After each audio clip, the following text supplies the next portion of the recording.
How did plantation economies impact the environment during slavery?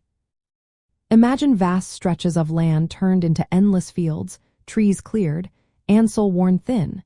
This was the reality of plantation economies during slavery. These systems relied on growing huge amounts of crops like cotton, tobacco, and rice. To do this, land had to be cleared quickly and repeatedly. Enslaved people used axes and fire to clear forests, permanently changing the landscape. This deforestation disrupted local ecosystems and made the soil vulnerable to erosion.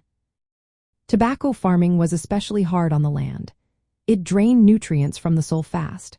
Farmers kept planting tobacco in the same fields without giving the land time to recover. This led to soil exhaustion and the abandonment of fields. The land turned into poor-quality brushland, and farmers had to find new land to keep growing crops.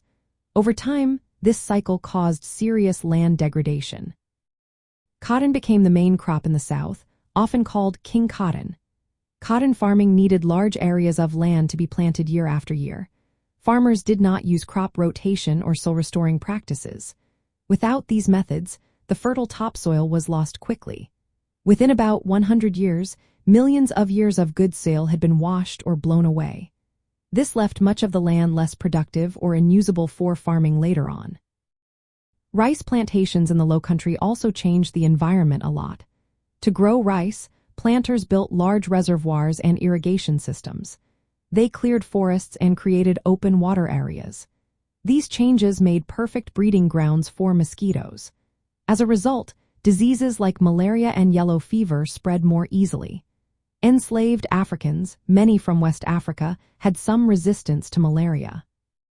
Still, they suffered high death rates, especially children, because of the harsh working conditions and disease exposure.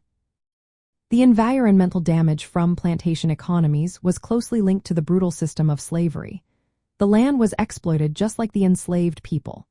Both were used and worn out for profit. The land's health was sacrificed to make money, and enslaved Africans paid the price through forced labor and harsh conditions. After slavery ended, the land was still damaged. Soil remained poor, and the economy based on plantations kept the land in bad shape. This legacy affected Black communities long after emancipation, making farming and living conditions harder. Understanding how plantation economies hurt the environment helps us see the full picture of slavery's lasting effects. It shows that the damage was not just to people but also to the land that supported them.